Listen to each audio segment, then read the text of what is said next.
Yes बच्चा, I hope आप लोग बहुत अच्छे हैं and आपकी पढ़ाई बहुत ही अच्छी चल रही है। सर आप लोग को पता होगा जैसे कि हम लोग मैथ्स में भी यही करते थे एंड आपके F M S M and costing में जितनी पॉसिबल हो चीज़ें अपन लॉजिकली देते थे, ठीक है, लॉजिकली देखते थे। सर एक आपके डिविडेंड डिसीजन चैप्टर में ना एक फॉर्मूला आता है, that is your Walter's formula, ठीक है। वॉल्टर्स डिविडेंड डिसीजन में जो बोलते हैं कि भाई डिविडेंड रेलेवेंट होता है आपके प्रेजेंट वैल्यू या फिर वैल्यू ऑफ द फर्म निकालने के, ठीक है सर। उसमें फॉर्मूला आता है ये। सर हम फॉर्मूला रट लेंगे, कोई दिक्कत नहीं, पर जैसा कि आपको पता है हम हर चीज का लॉजिक देते हैं, तो मैं आज आया हूं आपके सामने इस फॉर्मूले को डिराइव करने। इस फॉर्मूले को क्या करने सर, डिराइव करने। अब देखो, अपन ने एक छोटा सा एग्जांपल लेते हैं, मेरे को जल्दबाजी नहीं है, मैं आराम आराम से चलूंगा, आपसे पूछते हुए चलूंगा, आप आंसर करते हुए चलना, ठीक है। देखो जी, क्या आपको एक चीज पता है क्या? अगर मैं हर साल annuity A up to infinite receive करूं, up to perpetuity, up to perpetuity, rate है आर, रेट है आर, तो आज के दिन खड़े रह के उसकी प्रेजेंट वैल्यू क्या होगी? उसकी प्रेजेंट वैल्यू क्या होगी, क्या आपको पता है क्या? यस सर, हमको पता है, हमने अपना फाउंडेशन अच्छे से पढ़ा था। तो सर नेक्स्ट ईयर से लेकर इन्फाइनाइट तक की कांस्टेंट वैल्यू एन्युटी की, अगर उसका आप सम निकालते हो, अगर उसका आप प्रेजेंट वैल्यू निकालते हो, तो sir that comes your what, A upon are percent, that comes your what, A upon are percent. इस चीज में मेरे ख्याल से कोई दिक्कत नहीं होनी चाहिए। अगर ये चीज क्लियर नहीं है तो पहले समझो फिर आगे बढ़ना। यहां तक कोई दिक्कत है तो मेरे को डाउट पूछो टेलीग्राम में आके, फिर आगे बढ़ना। ठीक है सर, यहां तक हमको कोई दिक्कत नहीं। देखो आप ही बोल रहे हो ना कोई दिक्कत नहीं है, मैं इसी चीज का इस्तेमाल करने वाला हूँ, क्योंकि इसी चीज को मैं इस्तेमाल करने वाला हूँ। ठीक है जी, इसको करते हैं अपन अभी साइट। कहाँ करते हैं? साइट करते हैं। अब देखो, समझना मेरी बात को। पहले तो सर अजम्पशंस भी देख लेते हैं आपके वॉल्टर के, ताकि हमको काम आए। इसको मैं अजम्पशंस को कॉपी कर लूँ, ठीक है सर, कॉपी कर लेते हैं। ऑल दो हम लोग लेक्चर में तो हर एक चीज डिटेल में लेते हैं। इसको भी देखते हैं यहाँ पे आपके लिए।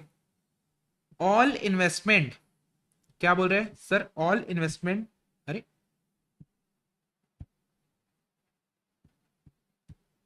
हम्म, क्या बोल रहे हैं sir? All investment are finance through retained earning only, through retained earning only. R is the rate of return, K is the cost of capital. Those are what? Constant. Those are what? Constant. Taxes नहीं है, flotation cost नहीं है, firm has a perpetual life. अच्छा sir, इसीलिए आप हमको perpetuity वाला formula दिखा रहे थे, यहीं पे काम आएगा। यस, यहीं पे काम आएगा। एक ना अपन छोटा सा एग्जांपल लेते हैं, उस एग्जाम्पल को समझते हैं, फिर धीरे धीरे फॉर्मूले की ओर आगे बढ़ेंगे, ठीक है, धीरे धीरे फॉर्मूले की ओर आगे बढ़ेंगे और लॉजिकली मैं आपको डिराइव कराऊंगा ना। कोई घाई नहीं, कोई जल्दबाजी नहीं, किसी भी पॉइंट पे कॉम्प्रोमाइज नहीं करूंगा, सेम टू सेम केवल आपका वही कंसेप्ट यूज करवाऊंगा जो आपने प्रेजेंट वैल्यू का अपने फाउंडेशन में पढ़ा है, पूरा का पूरा उसी की हेल्प से डिराइव करेंगे इसको। चलो। Zeroth year, first year, second year, third year, fourth year, fifth year, sixth year, so on, ठीक है, सो ऑन कंटिन्यू चलते रहेगा। अब देखो, आपकी हर साल की जो अर्निंग है, आपकी जो हर साल की अर्निंग है वो फिक्स है, और आप हर साल डिविडेंड कितना देते हो वो भी फिक्स है, ठीक है। यहाँ पे ये भी चीज आप मेंशन कर लो, जो आपकी अर्निंग है, जो आप डिविडेंड देते हो, ये क्या है? फिक्स्ड। ये अजम्पशंस है, इस फॉर्मूले के, इस थ्योरी के अजम्पशंस है, ठीक है। अर्निंग मान लो आपका 10-10 रुपए है हर साल, हर साल की अर्निंग कितनी है? 10 रुपीज ईच। और आप जो डिविडेंड बांटते हो, दैट इज योर 40%, यानी कि 4 rupees, 4 rupees, 4 rupees, 4 rupees, 4 rupees, this and this. तो आपकी जो रिटेन्ड अर्निंग बचती है, जो पैसा हमारा कंपनी के पास बचता है, वो कितना होता है? वो कितना होता है सर? वो 6 रुपए होता है, वो 6 रुपए होते हैं, वो 6 रुपए होते हैं। ठीक है सर, यहां तक हमको कोई दिक्कत नहीं है, किसी भी पॉइंट पे कोई दिक्कत नहीं है। अब मैं आपको क्या बोलता हूं, समझना। रेट ऑफ रिटर्न 12% है या फिर 15% है, लो rate of return is what? 15%। Rate of return का मतलब क्या होता है? हमारे पैसे के ऊपर कंपनी कितना कमाती है, हमारे पैसे के ऊपर कंपनी कितना कमाती है। फिर एक के ही है, cost of capital. Cost of capital, लोगों की एक्सपेक्टेशंस कितनी है, किस रेट से हमको कमाना चाहिए। ठीक है। यहां तक मेरे ख्याल से कोई भी दिक्कत नहीं होनी चाहिए, कोई भी दिक्कत नहीं होनी चाहिए। सर ये दिक्कत है ना, अब ठीक लग रहा है सर, अब ठीक लग रहा है, क्योंकि जीरो ईयर में थोड़ा ना कमाते हो। जीरो ईयर में तो आप जो भी पैसा लगाते हो उस पे जो कमाई होती है वो फर्स्ट ईयर के एंड से दिखना चालू होती है, फर्स्ट ईयर के एंड से दिखना चालू होती है। हाँ सर, अब ठीक है सर, अब कोई दिक्कत नहीं। ठीक है, ऑल गुड। अब मैं आपको कहानी को स्टार्ट करता हूं। मैं बोलता हूं, अगर डिविडेंड नहीं, अगर डिविडेंड पूरा का पूरा होता, पूरा 100% डिविडेंड होता, तो आप क्या बोलते? तो आप क्या बोलते कि सर केस तो ऐसा बन गया,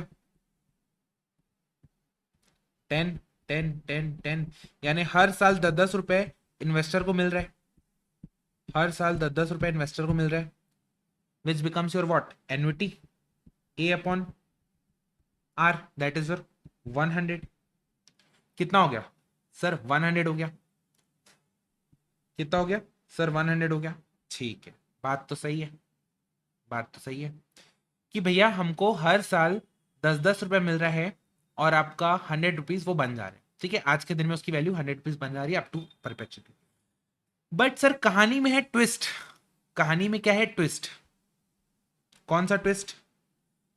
आपने जो 10 रुपए की कमाई कंपनी कर रही है उस पर 4 4 रुपए तो आप ले रहे हो, 4 4 रुपए आप ले रहे हो as a form of dividend. लेकिन जो बचा हुआ पैसा है आपका, आपका जो बचा हुआ पैसा है वो आप क्या कर रहे हो? री इन्वेस्ट कर रहे हो। वो किसमें क्या कर रहे हो? Reinvest. All investment proposal of the firm are finance through retain earning, यानी कि ये जो रिटेन अर्निंग बच रहा है ना, इसको आप वापस से इन्वेस्ट कर रहे हो, इसको आप वापस से इन्वेस्ट कर रहे हो। तो लॉजिकली मेरे को एक बात बताओ, इस केस में ये 10 रुपए को अपन बांटे अगर 4 रुपए और 6 रुपए में, तो हमको मिल कितना रहा था सर? हर साल 4 4 रुपए भी का भी प्रेजेंट वैल्यू मिल रहा था और हर साल 6 6 रुपए का भी प्रेजेंट वैल्यू मिल रहा था। यहां तक कहानी खत्म, तड़ा। बट इस केस में सर, सर इस केस में 4 रुपए तो मिलेगा ही मिलेगा, लेकिन 6 रुपए डायरेक्टली नहीं मिलेगा, 6 रुपए में कुछ पैसा कमा के भी मिलेगा। एक तरीके से 6 रुपए है तो मेरा ही, एक तरीके से 6 रुपए है तो मेरा ही, बट मैं कंपनी को क्या बोल रहा हूं? ए ले भैया तू रख मेरे 6 रुपए, इसमें कमाना और फिर मेरे को वापस कर देना। तो 6 रुपए तो वापस करेगा ही करेगा, उस पर कमाई भी वापस करेगा। तो लॉजिकली सोचो, लॉजिकली सोचो, जो प्रेजेंट वैल्यू 100 आ रहा है, यहां पे उसका प्रेजेंट वैल्यू क्या 100 से ज्यादा आना चाहिए क्या? द आंसर इज यस, क्योंकि आपको 6 रुपए तो मिलेगा ही, उस पर कमाई भी मिलेगी। अब मेरी बात को लॉजिकली समझना। सर हमने रिटेन अर्निंग बचाया कहां पे? फर्स्ट ईयर के एंड में। रिटेन अर्निंग को बचाया कहां पे? फर्स्ट ईयर के एंड में। इस 6 रुपए पे भी जो कमाई होगी, इस 6 रुपए पे जो कमाई होगी 15% की, वो कब से स्टार्ट होगी? 1 साल बाद। 6 पे 15%, 0.9, 1 साल बाद। सर तो इस 6 रुपए में अगले साल भी तो 0.9 की कमाई होगी, वापस से सर 0.9 की कमाई होगी, 0.9 की कमाई होगी, 0.9 की कमाई होगी। कौन से 6 पे? यही वाले 6 पे, यही वाले 6 पे 15%, यही वाले 6 पे 15%, यही वाले 6 पे 15%, इस पे 15%, ऐसा। यहां तक कोई दिक्कत क्या? फिर आप में से कुछ बच्चे बोलेंगे अरे सर, तो यहाँ पे जो 6 रुपए हमने और रिटेन किया था, इस पे तो आपने कमाई लेते गए हर साल, लेकिन ये भी तो है, इस पे भी तो हम लोग कमाई स्टार्ट करेंगे, लेकिन कब से? अगेन 1 साल बाद से। 0.9, 0.9, 0.9, 0.9 अप टू 1। फिर आप में से कुछ खुराफाती बच्चे बोलेंगे तो सर इसको क्यों छोड़ दिया, इसके ऊपर भी तो कमाई चालू होगी, 0.9, 0.9, 0.9 अप टू 1। ये चीज मानते हो कि नहीं? फिर सर इसके ऊपर भी तो कमाई स्टार्ट होगी। हाँ सर, ये चीज हमको समझ में आ रही है, ये चीज हमको समझ में आ रही है क्या? कि जो आप पैसों को रिटेन कर रहे हो उसके ऊपर भी हर साल 15 15% की कमाई हो रही है, हर साल 15 15% की कमाई हो रही है। ठीक है, ठीक है सर, ये चीज हमको समझ में आई। अब मेरे को एक छोटी सी और लॉजिकली बात बताओ, ये जो 6 रुपए है, ये जो 6 रुपए है, इस पे फ्यूचर में मेरे को बेनिफिट कितना मिलने वाला है? फ्यूचर में मेरे को टोटल बेनिफिट कितना मिलने वाला है? सर आपको इतना बेनिफिट मिलने वाला है पूरा 0.9 से लेकर अप टू इन्फानाइट तक, अप टू इन्फानाइट तक। तो इसकी प्रेजेंट वैल्यू मैं क्या बोल सकता हूं? इसकी प्रेजेंट वैल्यू 1 साल पहले यहां पे क्या बोल सकता हूं? सर 0.90 डिवाइड बाय 10%, क्योंकि सर ये तो परपेचुटी बन गया ना, 0.9 भी तो एक तरीके से परपेचुटी बन गया। बात तो सही है सर। तो कितना आ गया सर? ये आ गया 9 रुपए। कितना आ गया? 9 रुपए। सर सिमिलरली ये जो आप कमाना चालू करोगे, इसकी भी अगर आप प्रेजेंट वैल्यू निकालो 1 साल पहले, इसकी भी आप अगर प्रेजेंट वैल्यू निकालो तो क्या हो जाएगा? 9 रुपए। इसका भी निकालो तो 9 रुपए, इसका भी निकालो तो 9 रुपए। सर कुल मिला के एक चीज हमको समझ में आ गई, अल्टीमेटली अल्टीमेटली अल्टीमेटली ये सारे पैसों की जो कमाई हो रही है, इस 6 रुपए पे जो कमाई हो रही है, वो इस साल में टोटल वैल्यू उसकी कितनी बन रही है? 9 रुपए। अब आप देखो, लॉजिकल है भाई, 6 रुपए आप लगा रहे हो लेकिन फ्यूचर में कमाओगे भी, तो उसकी प्रेजेंट वैल्यू कितनी है? 9 रुपए। उसकी प्रेजेंट वैल्यू कितनी है? 9 रुपए। ऐसे ही हर साल आप 9 9 रुपए कमाते जाओगे। ये 9 9 रुपए एक्चुअल में 9 रुपए की कमाई है क्या? नहीं नहीं नहीं, ये तो फ्यूचर में जो भी कमाई होने वाली है उसकी प्रेजेंट वैल्यू है 9 रुपए। उसकी प्रेजेंट वैल्यू है 9 रुपए। ठीक है, तो अल्टीमेटली क्या हो गया सर? अल्टीमेटली एक तरीके से ये हो गया कि अगर आप देखो,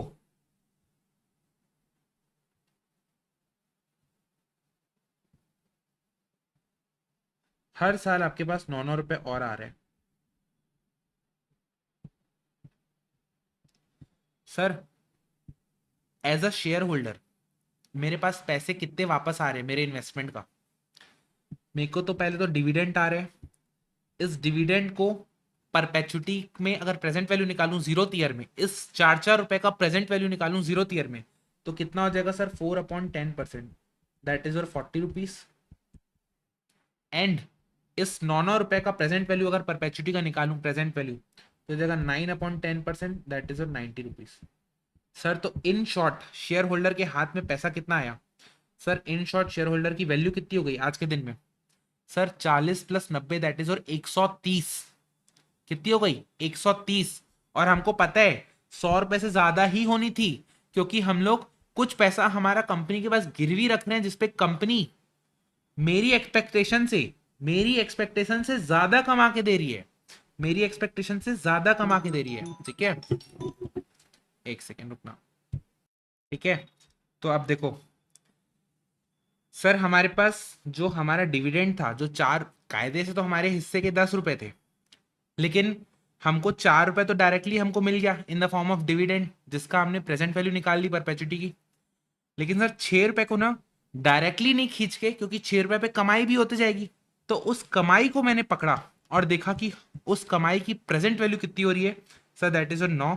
तो हर साल हर 6 6 रुपए की जो आप इन्वेस्टमेंट कर रहे हो, हर 6 6 रुपए की जो रिटेन अर्निंग है, उसकी फ्यूचर वे में जो आप कमाई करोगे, जैसे इस 6 रुपए के ऊपर आप ये कमाई करोगे, तो उसकी प्रेजेंट वैल्यू कितनी है सर? 9 रुपए।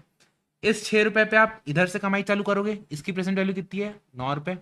ऐसे ही हर आपके रिटेन्ड अर्निंग की फ्यूचर बेनिफिट्स का जो प्रेजेंट वैल्यू है, वो सर 9 9 रुपए आ रहा है। और ये कब तक आएगा? परपेचुटी।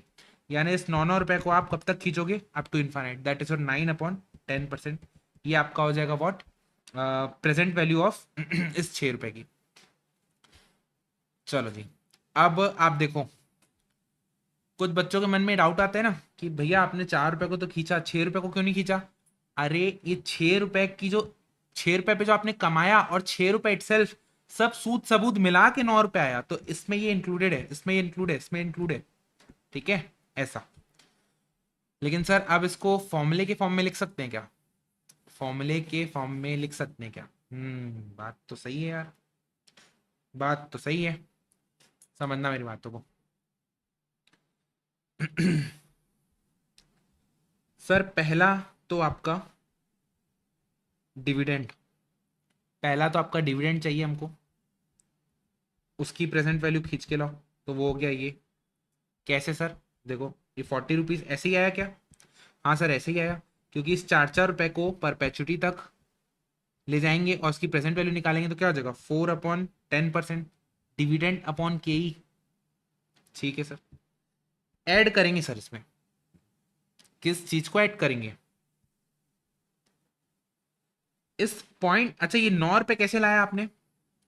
इस 9 रुपए को कैसे लाया आपने ना? 0.9 को डिवाइड किया 10 से, 0.9 को डिवाइड किया 10% से। लेकिन ये 0.9 आया कैसे था? ये 0.9 इटसेल्फ कैसे आया था? सर ये आया था, आप 6 रुपए के ऊपर आपने 15% कमाया था, 6 रुपए के ऊपर 15%। लेकिन ये 6 रुपए कैसे आया था? सर ये 6 रुपए आया था 10 - 4 रुपए करके। तो अल्टीमेटली क्या हो गया सर? अल्टीमेटली ये वाली वैल्यू हो गई अर्निंग माइनस डिविडेंड। जो रिटेन्ड अर्निंग आपके पास बची 6 रुपए की, उस पे आपने R% से कमाया, जिसको अगर आप डिवाइड करते हो 10% से, तो आ जाएगी क्या वैल्यू? 9 रुपए की वैल्यू। ये क्या आ गई? 9 रुपए की वैल्यू। लेकिन ये 9 रुपए हर साल मिलेगा, up to perpetuity, up to perpetuity. तो उसकी भी प्रेजेंट वैल्यू खींचने के लिए इस पूरे वैल्यू को मेरे को किससे डिवाइड करना पड़ेगा? के से। उस पूरे वैल्यू को के से डिवाइड करना पड़ेगा। अब अगर आप इन दोनों को जोड़ो, अगर अगर आप इन दोनों को जोड़ो, d1/ke plus e minus D into r/ke whole divide by K equals to d plus e minus d into r/ke whole divided by ke. This will become your what? Formula. This will become your what? Formula as per Walters model. I hope आपको ये चीज बहुत अच्छे से समझ में आई होगी। देखो you have always an option to ratify this, ठीक है, रटाफाई तो आप कर सकते हो, लेकिन किसी को अगर लॉजिक चाहिए था, किसी को एकदम क्या बोलते हैं, समझ नहीं आ रहा था कि यार आया कैसे फॉर्मूला, स्टक हो जाते हैं, तो उसका लॉजिक मैंने आपको दे दिया। ठीक है, चलो जी, मिलते हैं नेक्स्ट क्लास में। तब तक के लिए क्या है सर, FM आसान। Bye bye, take care, all the best.